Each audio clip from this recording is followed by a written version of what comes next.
Magandang araw mga kaibigan. Nako mga kaibigan na mainit itong pag-uusapan natin. Sa wakas, Escudero at Villanueva susugurin na. Henry Alcantara guilty at mabubulok sa kulungan. Sara Diskaya lumuhod sa taong bayan. Kawawa na daw silang mag-asawa.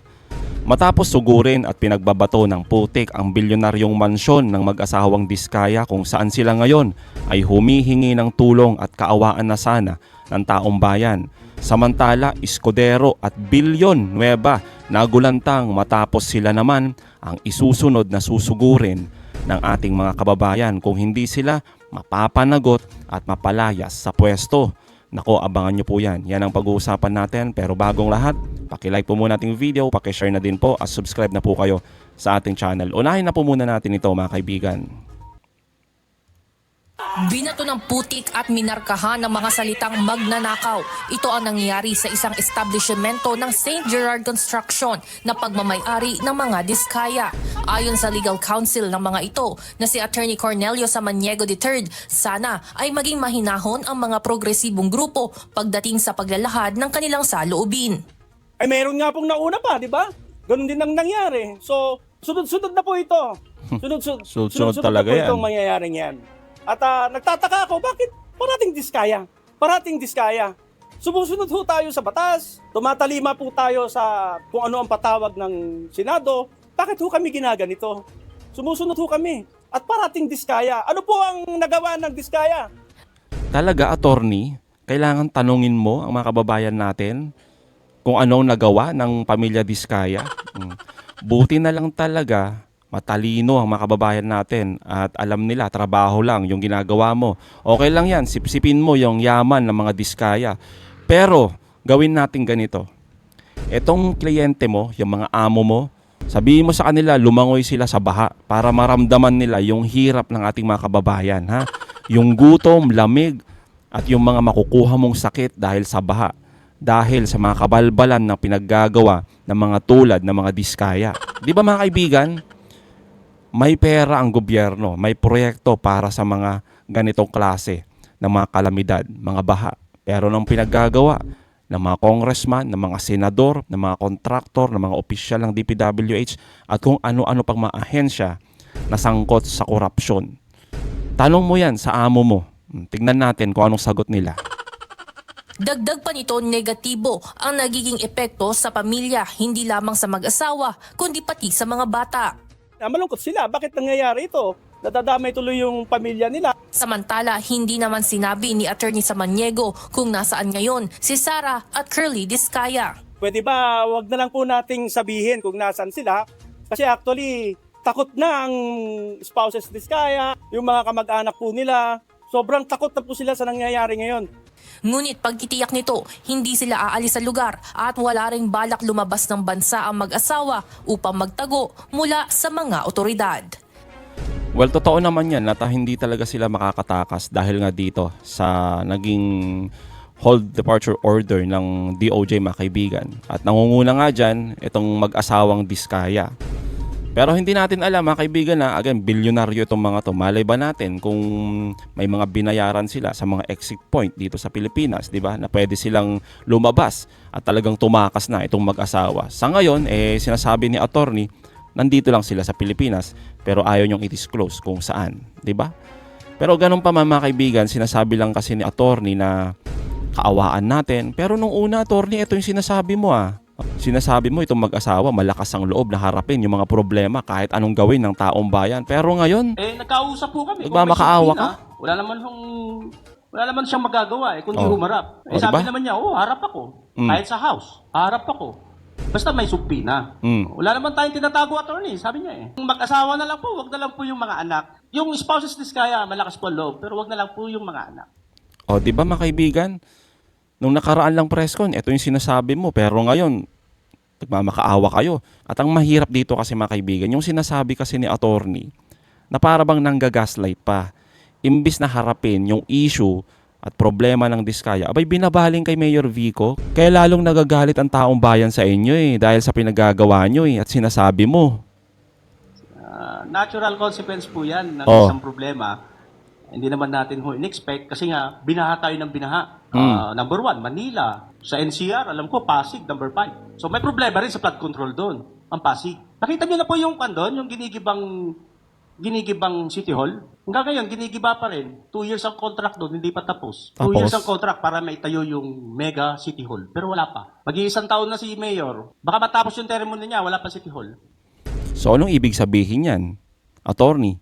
Sinasabi mo ba na dahil dito sa mga proyekto ni Mayor Vico Soto, ito yung nagiging sanhi ng pagbaha dyan sa Pasig? Iba ka din, no? Talagang nanggagaslight ka pa eh. Ang issue talaga dito, may pagbaha sa Pasig. May pera ang gobyerno para sana solusyonan itong mga pagbaha na ito. Pero sabi nga ni Presidente, dahil sa mga katulad na diskaya na ang ginagawa ay kumukubra ng mga proyekto sa gobyerno at ginagawa lang ghost project. Kaya attorney, yung tanong mo kung bakit ganito na lamang yung galit ng ating mga kababayan, lalong-lalo ng mga kabataan tulad ni Junila Castro ng Kalikasan na sila ang nanguna para kalampagin yung mansyon ni Diskaya, ito yung rason at kung bakit isusunod din itong katulad nila Escudero. Napatunayan na natin sa kasaysayan 'di ba? Na kailangan dalhin mo talaga sa lansangan pumunta ka talaga doon sa mga opisina ng mga negosyante, ng mga politiko para ipakita yung galit ng mamayan kasi kapag sa social media lang maganda ito, ipapahayag natin yung ating reklamo at panawagan, pero kailangan kolektibo yung pagkilos ng mamamayan. Napatunayan sa kasaysayan na sa ganoong paraan lamang tayo napapakinggan. Totoo naman, di ba mga kaibigan, mas maganda talaga ay maging collective yung effort natin. Hindi lamang sa social media, kundi kailangan mong ipakita talaga dyan sa gitna ng kalsada. Tulad ng protesta na ginagawa ng mga katulad ng mga kabataan na ito, na si Junila Castro ng Kalikasan, Kabataan Party List, mga akbayan at iba-iba pa po na grupo ng mga kabataan na talagang ipinaglalaban yung karapatan ng ating mga kababayan, lalong-lalo na sa mga ganid at mga korap na opisyal ng gobyerno. Alam nyo mga kaibigan, mas marami pa sana ang katulad ni Junila Castro na gustong sumama sa mga ganitong mga protesta. Pero yung iba kasi mga kaibigan, natakot po. Dala nung nakaraang administrasyon, matatandaan natin na kung itong mga kabataan na to, pag ginawa ito nung panahon ni Duterte, abay, kung hindi ka matutokhang, abay marered tag ka po. Di ba? Pag may mga kabataan na sumasama sa mga rally, sa mga protesta against kay Duterte, ang sinasabi nila, yung mga kabataan na yan, panigurado, makakaliwa yan. Panigurado, alipores ni Joma. Diba? Ganyan yung sinasabi nila. At tandaan natin, malakas yung makinarya nung panahon ni Duterte. Meron siyang mga troll farm, mga troll army, meron siyang mga network, meron siyang mga influencer na nagpapakalat talaga ng mga fake news. Pero ngayon mga kaibigan, sa panahon ni Marcos, abay mas malaya sila. Pero again mga kaibigan, pakiusap din natin sa mga kababayan natin, lalo na sa mga kabataan, abay wag namang gawing violente ito. Dahil imbis na makakatulong kayo sa pagsugpo nito, dumadagdag pa kayo. Kaya siguro yung mga ganito lang, binabato ng putik, okay lang yan. Kaysa naman yung tulad sa Indonesia mga kaibigan, di ba? Mas malala yun.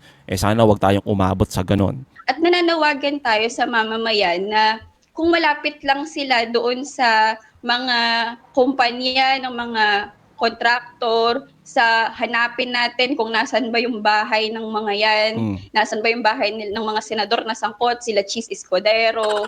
Hanapin natin yan at puntahan natin, kalampagin din natin, ipakita natin na hindi tayo papayag, na nanakawan tayo at walang mananagot. Totoo yan mga kaibigan, di ba? Kailangan talaga kalampagin tong mga to lalo na tong si Escudero. Nako mga kaibigan, kapal na mukha niyan Tapos sinasabi nila na lumayas na sa pwesto. Pero wala mga kaibigan, itong mga katulad nila, walang delikadesa yan. Talaga yung salitang delikadesa, hindi nila alam yan. Paano mga ambisyoso, mga ganid, di ba? Mga kapal yung mukha. Kaya walang ganyan sa kanila, hindi uso yung salitang delikadesa. Baka sabihin pa sa inyo, Jonela, na hindi pumunta kayo kung makakalusot kayo dito sa aming naglalakihang bakod kasi nasa subdivision kami ng mga mayayaman. So anong gagawin ninyo? Ano na yan, kakailanganin na talaga natin ng collective action ng mamamayan. May paraan malamang matutukoy ng mamamayan Tama. kung paano hahanapin, kung paano kakalampagin yung mga bahay nilang magagarbo. Maghahanap at maghahanap ang mamamayan ng paraan para mangalampag ng mga magnanakaw at kurakot. Kaya nagpapasalamat tayo mga kaibigan sa mga kabataan natin ngayon. Tulad na lamang yung pagkapanalo nila Kiko at Bam, dahil sa mga kabataan na talagang namumulat na sa mga kabalbalan ng gobyerno. Hindi lamang sa panahon ni Duterte, pati ngayon mga kaibigan. Kasi nga hindi naman talaga perpekto itong kay Pangulong Marcos. Marami talaga yung mga dapat ayusin.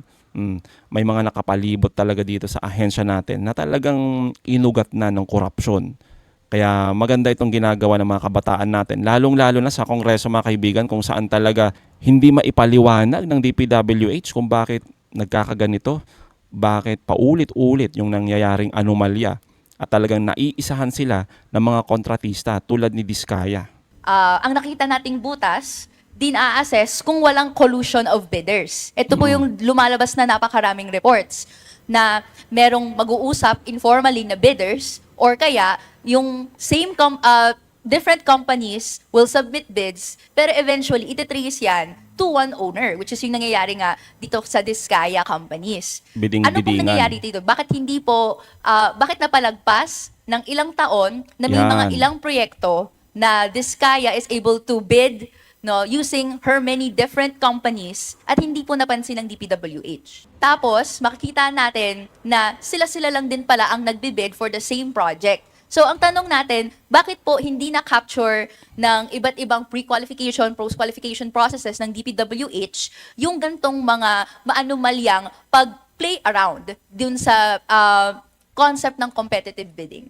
Yeah. Palagay ko po, ito po yung nakita ng ating mga member ng Congress nung pong inamend yung Republic Act 9184. Yung pong bagong Republic Act natin, yung 12009, nakalagay na po doon yung mga beneficial owners. At yun po yata yung kaso na nakita doon sa sinasabi niyong Diskaya. Mga kaibigan, yan, linaw ng tanong bakit nakakalusot yung mga biding-bidingan na ito sa mata ng DPWH? Yun lang po yung tanong, sir. Ano ba? Madidetermine na po doon dahil sinama na po sa provision ng 12009 yung beneficial owners. Kung ang tinatanong ko po is, bakit po hindi nakita ng DPWH? Bakit po with the existing mechanisms ng DPWH ay na-allow natin yung ilang contractors to get billions, no? And up until this budget, no, ay merong mga ilang proyekto na nakalinya na ang kukuhang mga ang interested contractors ay mga Diskaya. This is the same case for 2024 and 2023. So, paano po to hindi na-capture ng internal processes ng DPWH? Yeah, yun po siguro yung isang weakness nung Republic Act 9184. Basta ho kasi hindi nakalagay dun sa Articles of Incorporation, hindi po nakakapture yun pero dun sa 12009 po, linagay na talaga yung provision dun sa beneficial owners. Ito po yung mag-strengthen po dun sa bagong batas. So aminado po kayo na may loophole, kaya kayo nalulusutan.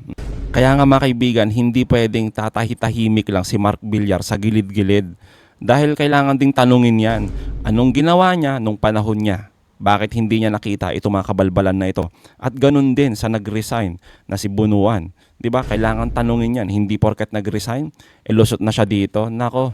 So, can the department explain or map out for the benefit of the public na sinusubaybayan tong buong proseso ngayon? Ito po ang unang salang ng pinaka-maanumalyang DPWH budget. Dahil to emphasize lang din po yung finding ni Rep. Libanan po, which is that out of the 880 billion pesos na total new appropriations ng DPWH, sabi po ni Secretary Dizon himself, 263 billion pesos ang flood control projects. Ibig sabihin, number one priority ito sa total new appropriations ng DPWH. This is nearly 1/3 of the budget of the department. So, pa-enlighten po sa atin. Paano po ba nangyayari yung kickbacks for the boys, SOP, aside from yung mga na-identify kong mga butas? Ano pang butas yung meron sa proseso as we speak?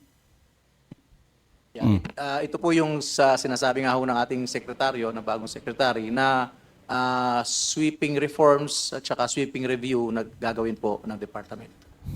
Yes, may parang commitment na may sweeping Paano? reforms. Pero ano po ba yung mga iba't iba pang, paki-explain po sa amin, no, DPWH, Madam Chair, paano ba nangyayari tong kickbacks, no? Thank you for the questions, ma'am. And please allow me to be forthright as well and very candid with you. Clearly, obvious naman na nakakalusot eh. Nakita na natin eh. Di ba? Nakakalusot eh. So itong sistemang ito na naka-in place sa kasalukuyan, whether 9184 yan or ngayon may bago tayo, yung 12009, may nakakalusot. Mga kaibigan, sana ganito, diretso yung sagot. Kaya nagpapasalamat tayo dito sa bagong DPWH Secretary Vince Dizon. Totoo naman, di ba mga kaibigan, na meron talagang nakakalusot sa mga kabalbalan dito sa DPWH. Kaya nga di ba, may isang district engineer na guilty talaga. Ayan si Henry Alcantara, di ba? Guilty sa kasong administratibo. At hindi lang yan mga kaibigan, ipinangako ni Secretary Vince Dizon na papatawan din siya ng criminal charges kung saan mabubulok talaga to sa kulungan. Hindi tulad ni Bunuan mga kaibigan, anong ginawa niya dito kay Alcantara? Sinibak lang sa pwesto. Yun lang. Pwede namang din siya makabalik mga kaibigan Pero dito, kay Vince Dizon, administratibo, kung saan hindi na talaga ito makakabalik sa pwesto. Simpleng-simple mga kaibigan. Ang bilis. Hindi tulad ni Bunuan, ang layo ho ng galawan dito kay bagong DPWH Secretary natin na si Vince Dizon. No, yun din po, kung ano yung tanong nyo, Mr. Chair, Madam Chair, yun din po ang tanong ko. At kailangan po talaga nating malaman kung ano ang mga loophole at ano ang pwedeng pang-plug doon sa loophole na yon. No? Hindi ko po masasagot yan ngayon, ma'am, to be quite honest. No? Kasi very confusing po itong proseso ng procurement dito sa DPWH. Hindi po ito hindi po ito kapareho o medyo iba po siya doon sa mga nakita ko sa mga iba kong ahensya na pinagtrabahuan. So, kung mamarapatin niyo po, is please allow us to look into this, find the loopholes, and we would be very, very happy po and welcome. Sana po makakuha kami ng input sa inyo para po talagang once and for all, ma-plug na natin itong mga to. Hindi na umaulit itong mga nangyaring ito in the future. Di ba mga kaibigan, napakasimple lang. Nagiging honest lang dito si Secretary Vince Dizon. Hindi na kailangan ng talagang isusugarcoat mo pa na para bang walang ginagawang mali ang DPWH. Dapat ganyan lang. Aminado siya na meron talagang kabalbalan dyan. Yung mga loopholes dyan, kaya nakakalusot yung mga katulad ni Diskaya at yung iba pa, mga district engineer at ibang mga congressman, senador na mga sangkot dyan, ay kailangan talaga ay ayusin.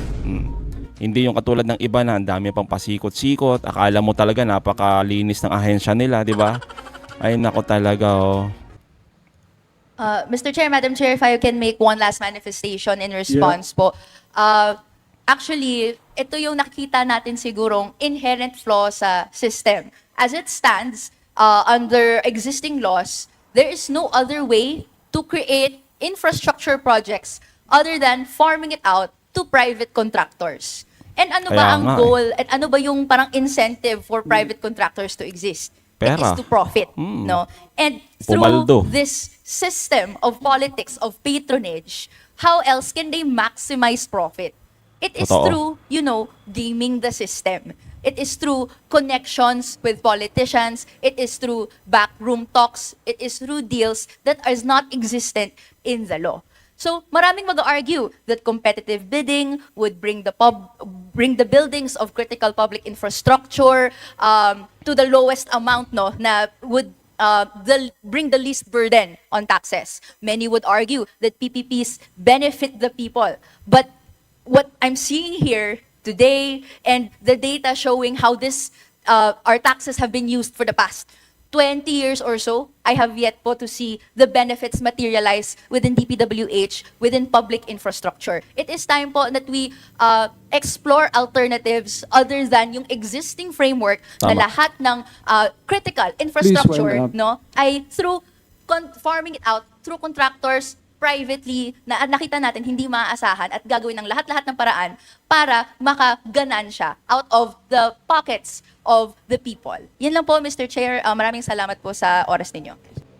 Ayun, maraming salamat dito kay Kabataan Party List Representative Luis Ko. Napakagaling mga kaibigan. At ganun din po sa ating bagong DPWH Secretary Vince Dizon, kung saan talaga nasampulan itong si Henry Alcantara. At again mga kaibigan, kailangan talaga natin magtiwala sa gobyerno natin sa ngayon. Total, ongoing naman yung kaliwat kanang investigasyon. Diba? Tulad ng sinasabi ngayon mga kaibigan ng ating Pangulong Marcos na magkakaroon ng independent investigative body na talagang tututok dito sa mga kabalbalan na ito.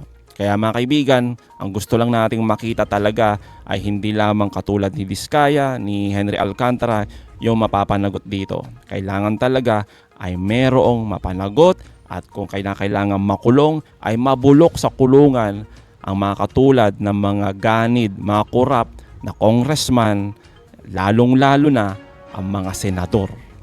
Yun lang mga kaibigan. So mga kaibigan, anong masasabi nyo patungkol dito? Comment down below. Again mga kaibigan, huwag nyo kalimutan, i-like at i-share itong mga video. Hanggang sa muli, kita-kita ulit tayo mga kaibigan.